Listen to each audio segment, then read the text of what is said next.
तो दोस्तों एक बार फिर से स्वागत है आप सभी का आपके अपने favourite English learning channel scholar English पर। मेरा नाम है दीपिका कुमावत और मैं इस चैनल पर वेरियस कॉम्पिटिटिव एग्जाम्स के लिए इंग्लिश सब्जेक्ट टीच करती हूँ।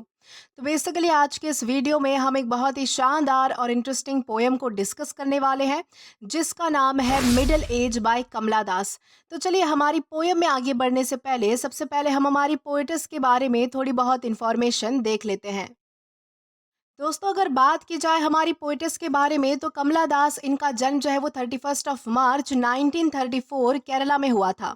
वो एक poet, novelist and short story writer थी।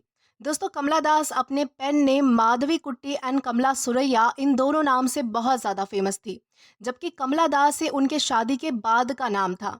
उनके कुछ फेमस वर्क्स है जैसे कि mystery, summer in Calcutta and the descendants etcetera. Lastly उनकी डेथ जो है वो 31 मई 2009 पुणे महाराष्ट्र में हुई थी। तो दोस्तों ये तो हमने बात कर ली हमारी पोइटिस के बारे में।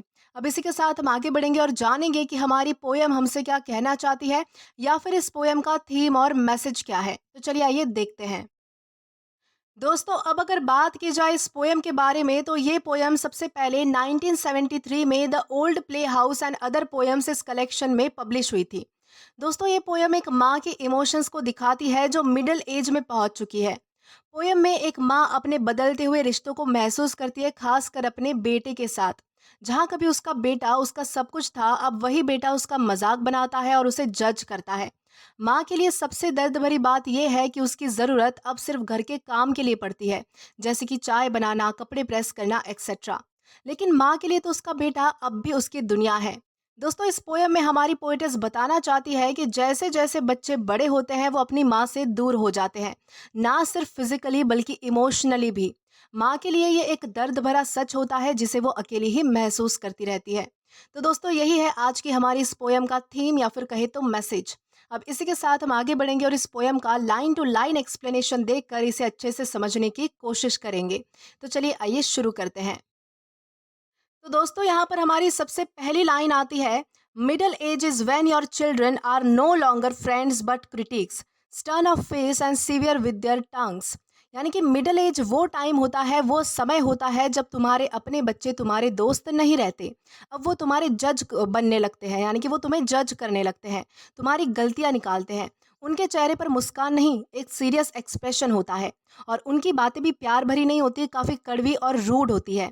यहाँ हमारी पोएटिस दिखाना चाहती है कि माँ और बच्चे के बीच का जो प्यारा रिश्ता है वो समय के साथ बदल चुका है।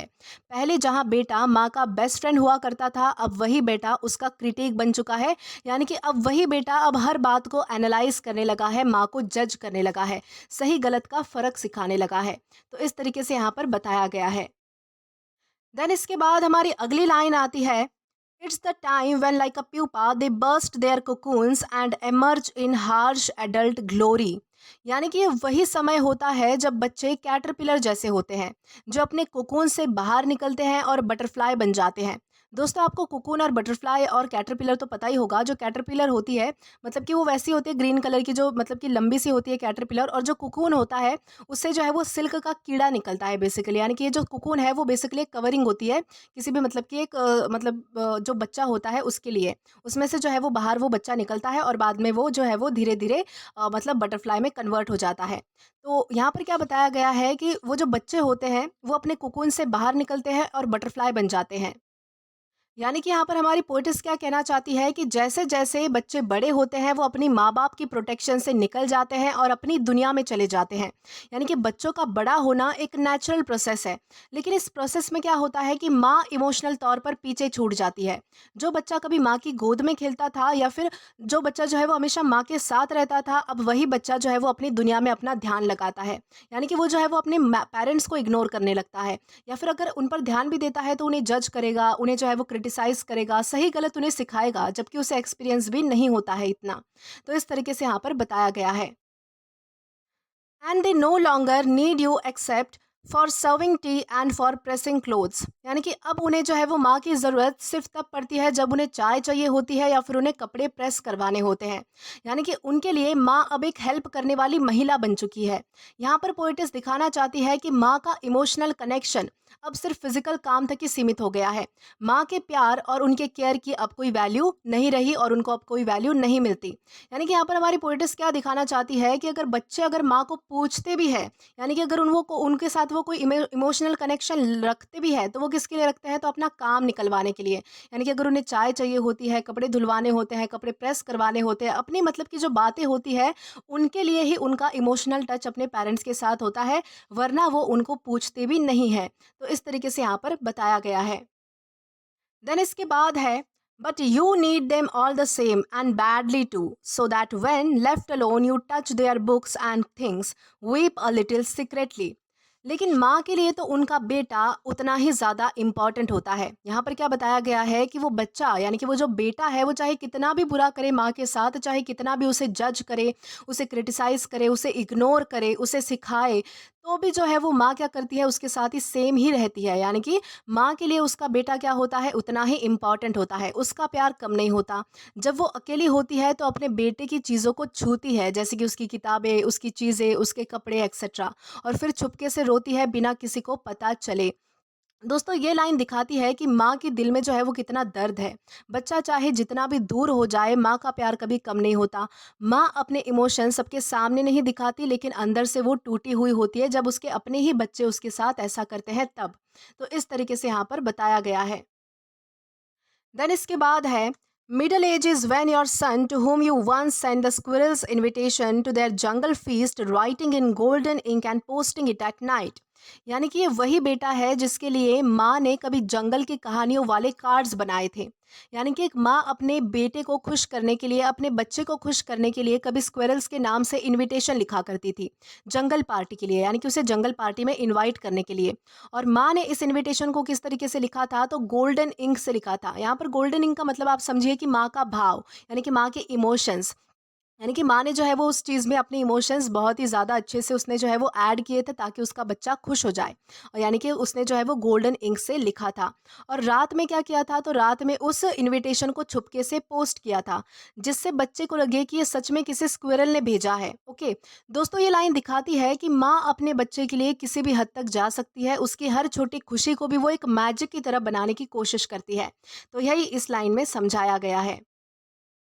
देन इसके बाद है, turns round in disgust crying, you have lived in a dream world all your life.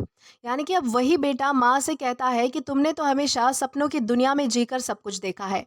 अब उस बेटे के लिए माँ का प्यार, उसकी इमेजिनेशन, उसकी कहानियाँ सब कुछ बेकार हो जाती है। वो गुस्से और नफरत भरे अंदाज में माँ को रियलिटी से जोड़ने की कोशिश करता है। यानी कि बेटा प्रैक्टिकल हो चुका है, वो माँ के इमोशनल नेचर को समझने के बजाय उसका मजाक उड़ाता है। दोस्तों ये जो लाइन है वो हमारी माँ और बेटे के बीच के इमोशनल गैप को दिखाती है, यानी कि कितनी ज़्यादा जो है वो दूरियां उनके बीच आ चुकी है, ये सारी चीज़ें जो है वो इस लाइन के ज़रिए हमें पता चल रही है। देन इसी के साथ हम आगे बढ़ेंगे आज के हमारी लास्ट लाइन की ओर। तो हमारी लाइन आती है, it's time to wake up mother, you are no longer so young you know. यानी बेटा माँ से फाइनली कहता है कि अब उठ जाओ, तुम छोटी नहीं रही, तुम्हें सच का सामना करना चाहिए। ओके इसका मतलब है कि वो बेटा चाहता है कि माँ अपनी इमोशनल दुनिया से बाहर आए और प्रैक्टिकल हो जाए। दोस्तों ये जो लास्ट लाइन है वो माँ के लिए बहुत ही दर्द भरी बात है कि उसका बेटा उसके जज्बात समझने के बजाय उल्टा उसे समझा रहा है कि तुम अब बूढ़ी हो गई हो, सपने देखना बंद करो, अपनी इमेजिनेशन की दुनिया से बाहर आओ और प्रैक्टिकल हो जाओ। तो इस तरीके से जो है वो हमारी लास्ट लाइन यहाँ पर इसमें जो है वो इस तरीके से समझाया गया है। आशा करती हूँ कि आपको अच्छे से समझ आया हो। तो दोस्तों इसी के साथ हमारी इस पोएम का लाइन टू लाइन एक्सप्लेनेशन यहाँ पर ख़त्म होता है। आशा करती हूँ कि आपको ये पोएम अच्छे से समझ आई हो और पसंद भी आई हो। दोस्तों अगर आपने अभी तक हमारा टेलीग्राम चैनल ज्वाइन नहीं किया है तो टेलीग्राम पर English with Deepika Kumawat search करके या फिर डिस्क्रिप्शन में दिए गए लिंक के थ्रू, साथ ही साथ अभी जो आपको आपके स्क्रीन पर QR कोड दिख रहा है वहाँ से भी आप स्कैन करके हमारा टेलीग्राम चैनल ज्वाइन कर सकते हैं। या फिर जो कमेंट बॉक्स है वहाँ पर एक पिन कमेंट है, वहाँ से भी आप जो है वो डायरेक्टली हमारा टेलीग्राम चैनल ज्वाइन कर सकते हैं, ताकि आप कभी भी किसी भी नए आने वाले वीडियोस को लेकर कोई भी अपडेट्स को मिस ना करें। और दोस्तों अगर आपको आज का ये वीडियो पसंद आया है या फिर हेल्पफुल लगा है तो do like this video, subscribe the channel and share as much as you can. और अगर आपने इससे पहले वाले वीडियोस नहीं देखे हैं तो यहाँ पर मैंने एक प्लेलिस्ट प्रोवाइड कर दी है, जहाँ पर आप क्लिक करके वो सभी पहले वाले वीडियोस भी देख सकते हैं और एक्सप्लोर कर सकते हैं। Till then, keep learning. Thank you.